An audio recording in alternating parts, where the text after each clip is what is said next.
anggota makhluk halus. Rasa ada orang yang duduk di pundaknya, ada yang naik, ada yang ikut di dalam kabin kita tempat duduk. Kadang-kadang alat bergerak sendiri. Waktu pas kita operasikan alatnya mati sendiri.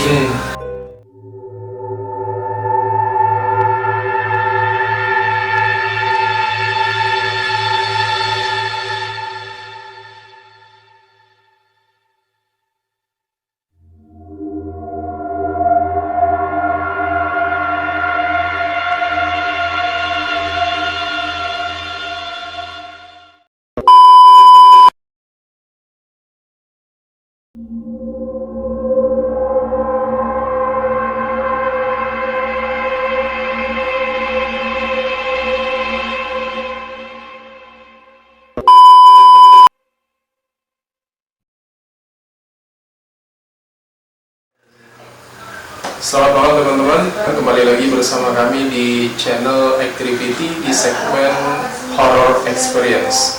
Oke, malam ini kita kembali kedatangan satu orang narasumber, yaitu Mas Rasmadi. Kebetulan Mas Rasmadi ini juga berasal dari kota Singkawang, dan Mas Rasmadi ini mempunyai sebuah cerita juga yang menarik untuk di-share ke teman-teman semua.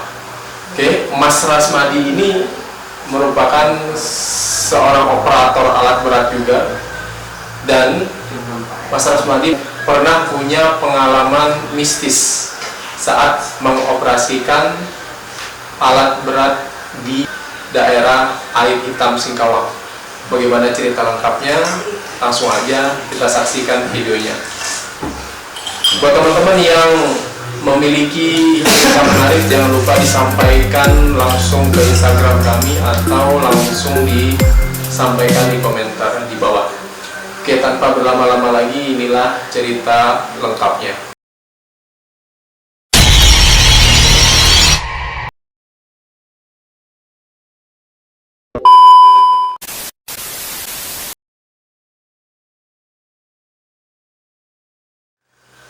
Ya. Mas Rasmadi, gimana cerita lengkap kejadiannya, Mas?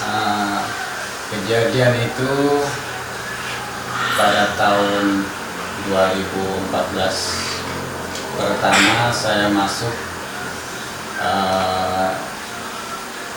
ke lokasi Air Hitam untuk mengerjakan lahan seluas lebih kurang 100 hektar.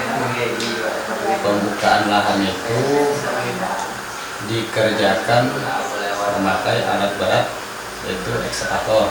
Ya. Cuman baru itu satu unit. Saya ibaratnya yang pertama masuk ke situ. Di situ kita ditugaskan untuk membuka lahan, membuat jalan,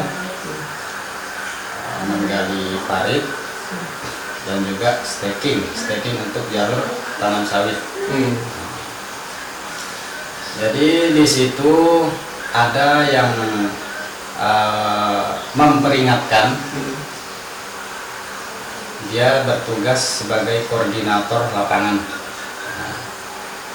Jadi kerja di lahan itu harus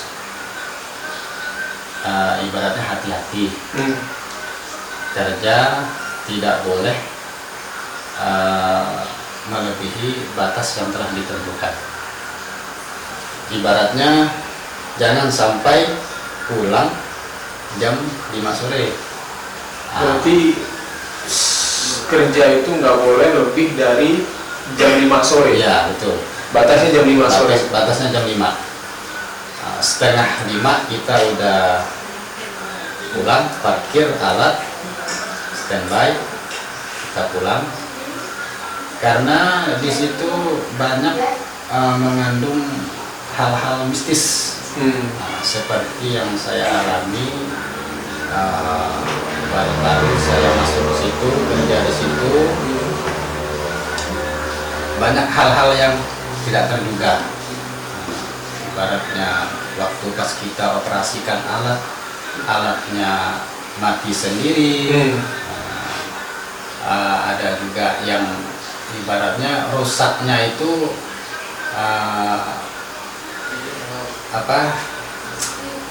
yang tidak masuk akal. Yang tidak masuk akal tuh kayak gimana itu? Yang tidak masuk akal itu istilahnya tiba-tiba kadang-kadang alat bergerak sendiri. Pernah alat bergerak sendiri? Pernah kita alami. Nah, jadi setelah kejadian itu ya kita ya berhati-hati, dan ibaratnya kita yakin kepada Allah yang Maha Kuasa, dan juga kita yakin bahwa makhluk gaib itu ada. Kita yakin di situ aja. Jadi kita semangatkan iman, kuatkan iman, harus begitu. Jadi setelah kita jalani kerja di situ, banyak ya kejadian-kejadian yang aneh. Misalnya waktu kita kerja buka lahan staking, pas waktu hujan panas kita itu harus berhenti dulu, di standby-kan alat, mesin nggak dimatikan, penting kita lansam aja, habis itu ya kita ya baca doa lah, karena banyak yang ibaratnya makhluk halus itu berkeliaran, yang namanya hujan panas ya. Jadi waktu itu pas hujan panas, saya ada ngeliat di depan itu kayak ada pelangi gitu, pelangi kayak ada membentang, tapi tidak lama. Setelah kita baca dalam hati ya, yang setahu kita lah, ibaratnya ya doa apa, alhamdulillah dia takut. Dan setelah itu habis hujan panas kita kerja lagi, kayaknya di belakang itu ada yang naik, ada yang ikut di dalam kabin kita tempat duduk, kayak ada orang di belakang, tapi kita lihat itu nggak ada. Ya mungkin perasaan kita aja ya, mungkin perasaan timbul hati kita. Itu pada saat itu sendiri, posisi kerja sendiri. Awalnya saya sendiri, habis beberapa bulan, ada 5 bulan saya sendiri, ada datang ya helper lah. Jadi saya ibaratnya dibantu sama helper satu orang untuk menemani lah. Istilahnya kita untuk isi minyak apa segala macam. Jadi helper itu itulah yang mengawanin kita waktu kita kerja. Ibaratnya kita ada doa kan nggak takut. Waktu itu jalan kan masih belum jadi, jalan darat. Jadi kita pergi kerja itu karena lokasinya kan agak ke dalam ya, sekitar 500 meter ke dalam. Ini lahan orang yang punya lahan kebun yang kita kerjakan itu agak ke dalam, 500 meter dari jalan as itu. Jadi kita pergi pakai sampan, tiap hari gitu pakai sampan. Antar minyak pun pakai sampan dan jadi helper minyak di satu pondok. Jadi dibikinlah satu camp gitu kan, satu camp. Jadi helper harus bermalam di situ, dan juga alat berat istilahnya standby-nya di dekat camp itu. Jadi yang helper kita itu nginap di situ. Ya banyaklah kejadian-kejadian aneh kalau sudah habis maghrib, bunyi ada orang jalan, apa segala macam, dia nggak ada. Itu lokasinya dari permukiman warga itu jauh. Itu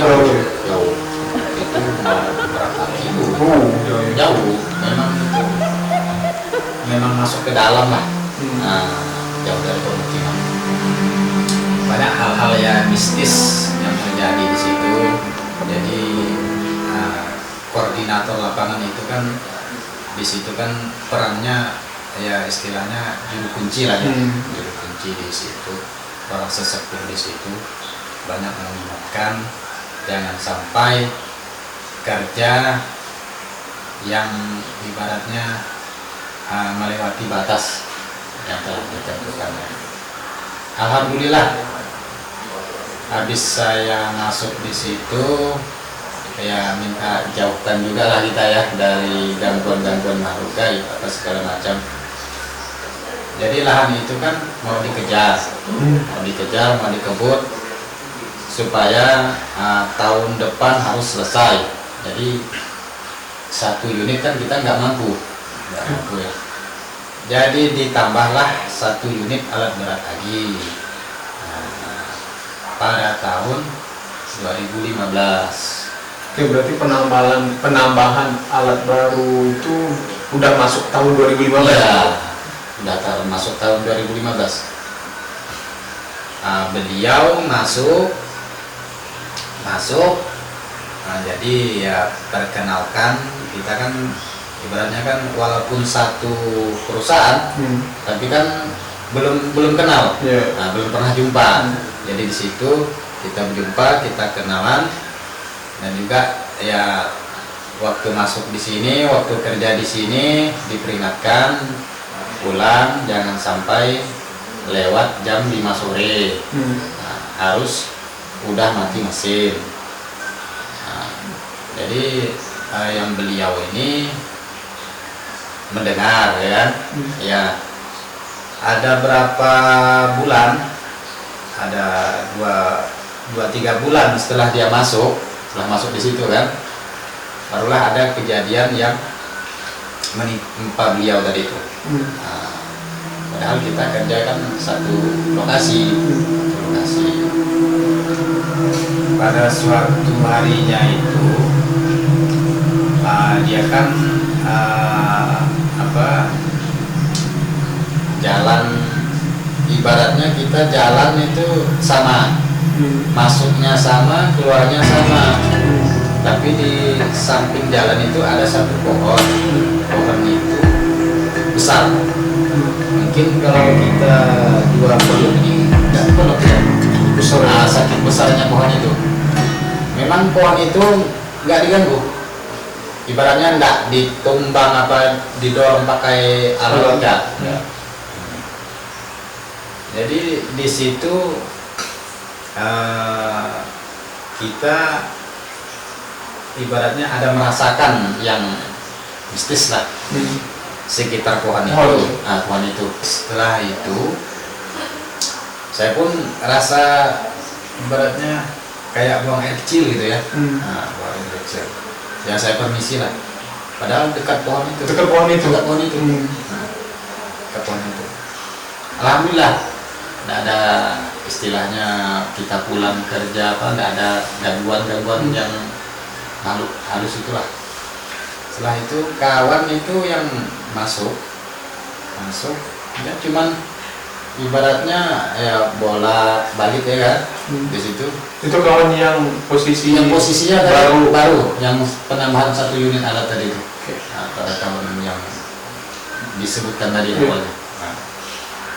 Jadi setelah itu sore dia mau parkir alat kan, mau keluar parkir alat. Waktu itu kan mungkin dia hilap kali ya, kawan itu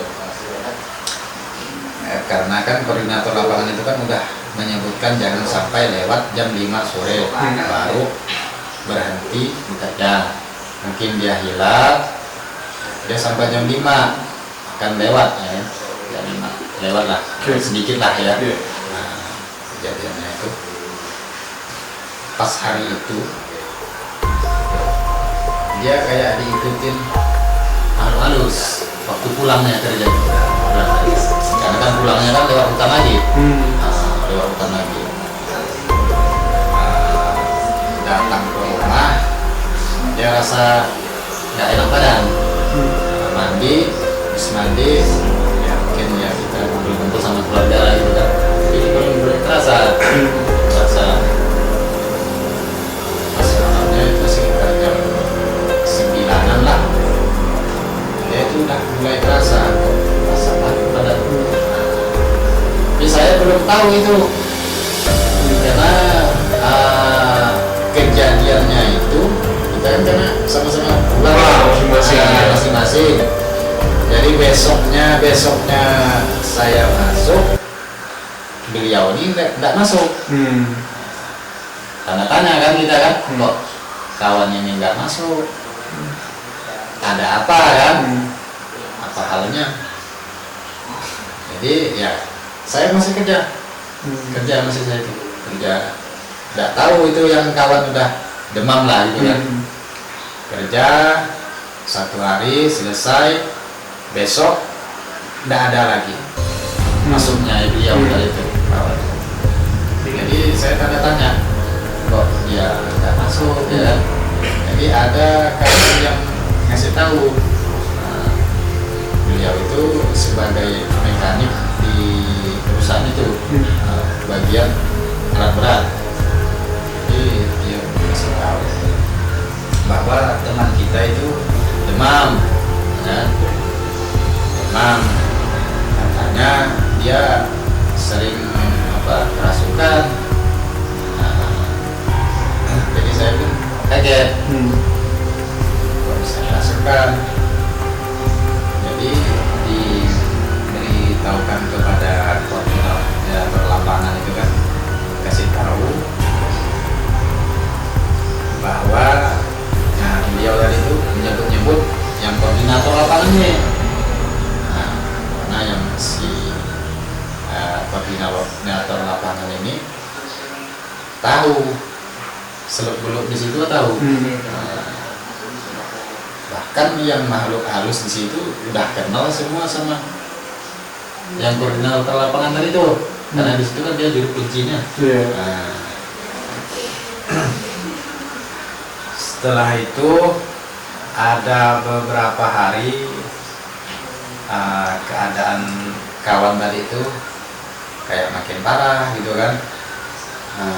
Jadi kami beramai, ada 4 orang ya, koordinator lapangan, yang pengawas lapangan di situ, terus saya, habis itu kawan tadi yang mekanik, kami 4 orang. Siang langsung ke rumah beliau tadi itu. Jadi kita ingin berjumpa dengan beliau, ingin bertanya gimana kabarnya, keadaannya gimana kan. Rupanya beliau itu udah parah, parah. Jadi dipanggilkan paranormal. Ada yang satu itu nggak mampu mundur. Panggil lagi yang satu yang dari Singkawang juga sini, bisa nanganinnya, cuman nggak lama karena ibaratnya makhluk gaib tadi yang di lokasi hitam itu nyerang dia terus, nyerang yang kawan tadi itu. Jadi dia minta, ibaratnya minta tumpal. Beliau tadi ditanya yang dirasukin tadi itu kan, karena dirasukin ya ditanya apa maunya. Jadi maunya dia nyawa per nyawa. Jadi kita kan pasti nggak mau kan, nggak mau. Kawan kita yang kondisinya gitu, mau istilahnya dibayar dengan itu lagi kan, ya kita kan mesti nggak mau. Jadi ya paranormal lah yang negosiasi gimana maunya. Jadi keputusan yang koordinator lapangan tadi ini meminta siapkan sesajen. Sesajen itu adalah berupa memberi adat kepada hutan. Itu yang minta sesajen itu makhluk yang merasuki, makhluk yang merasuki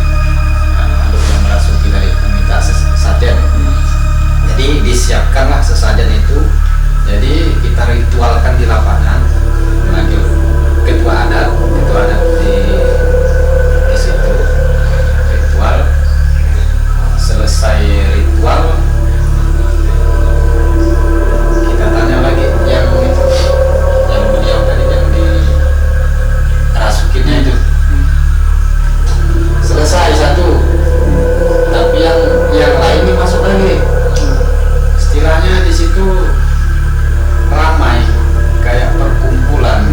Jadi masuk lagi yang ke badan si korban tadi itu, minta tekor. Nah, gitu. Karena lain orang lain permintaannya. Waktu minta tekor,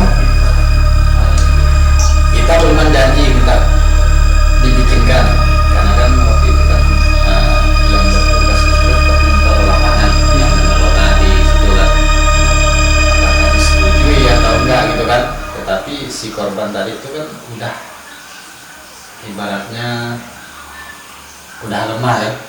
Jadi kita kan pasti yang menolong si korban tadi. Nah, disanggupin tekong. Datang satu lagi minta masjid, karena di situ memang perkumpulan kayak kota makhluk halus ya. kota makhluk halus. Jadi kompromi sesama itu koordinator lapangan dengan pemilik lahan tadi disanggupin,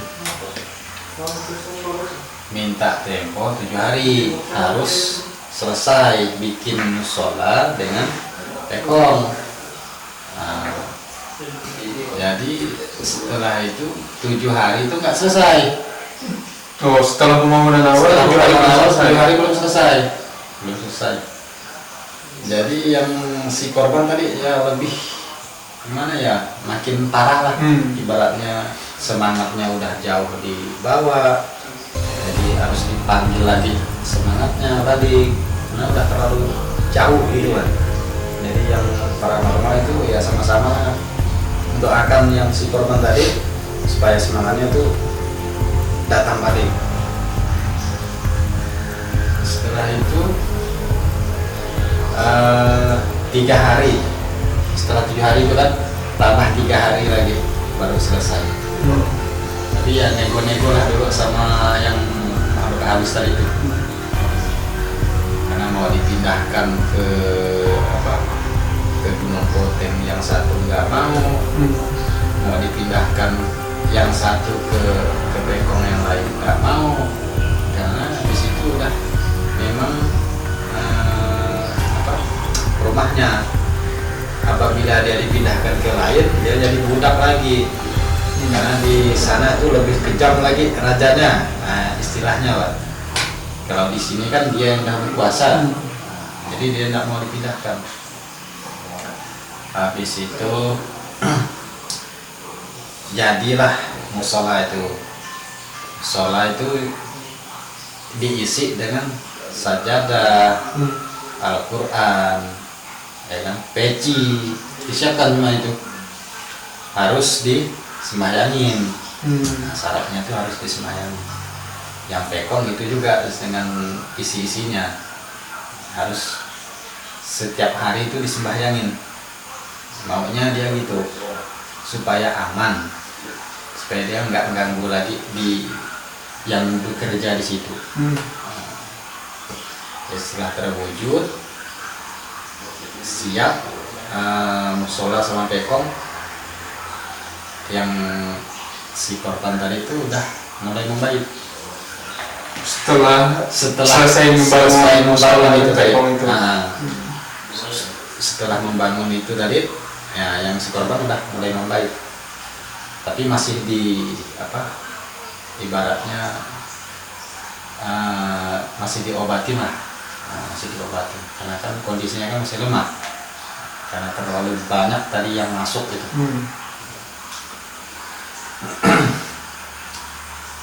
Jadi setelah itu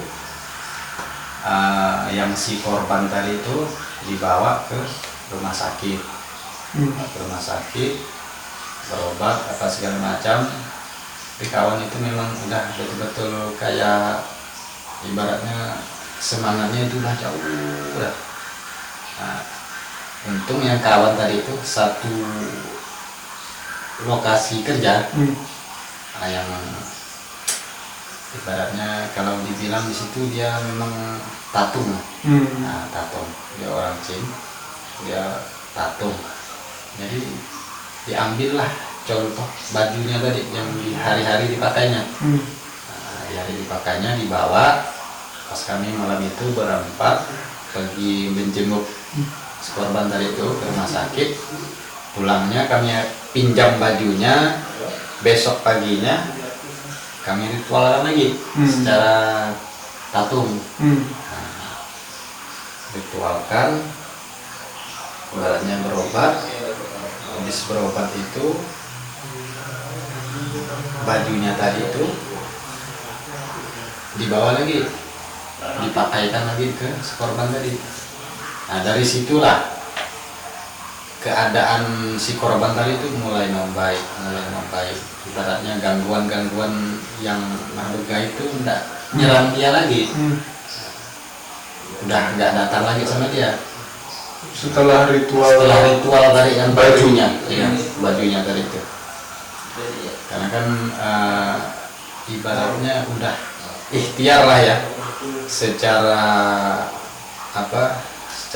Islam ruqyah kan semua ndak mempan, ndak ada hasil.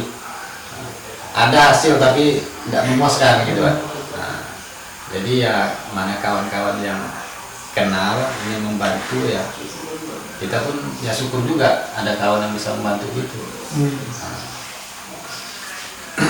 setelah itu keadaannya mulai membaik dan juga si korban itu pun udah ibaratnya udah ndak kerja lagi di situ karena trauma dengan kejadian yang gitu. Trauma. Oke, jadi Mas sekarang posisi musola dan pekong yang udah dibangun kemarin itu masih ada nggak? Sampai sekarang masih ada, masih utuh. Untuk posisi pohonnya? Pohonnya sekarang udah tumbang, tapi masih ada, nggak ada yang berani mengganggunya. Oke. Nah, dalam posisi tumbang lah. Posisi masih sama seperti dulu. Masih sama seperti dulu, cuman dia tumbang gitu lah. Nah, udah ke tanah. Oke, ini menarik ya teman-teman buat kita telusuri lebih dalam lokasinya, terutama lokasi pohonnya, kemudian lokasi tadi musola dan pekong yang dibangun untuk syarat kesembuhan dari korban tadi, dan si korban pun menarik untuk kita undang. Nanti kita akan cari informasi si korban yang tadi menjadi korban saat pembukaan lahan tersebut. Kita akan cari informasi dan kita ingin undang untuk jadi narasumber kita. Oke, demikian cerita yang disampaikan oleh narasumber kita pada malam hari ini, Mas Rasmadi. Untuk teman-teman yang kira-kira mempunyai cerita horor menarik, boleh langsung disampaikan ke Instagram kami atau langsung disampaikan di komentar di bawah. Mas Rasmadi, terima kasih atas kehadirannya. Ya, sama-sama. Wassalamualaikum warahmatullahi wabarakatuh.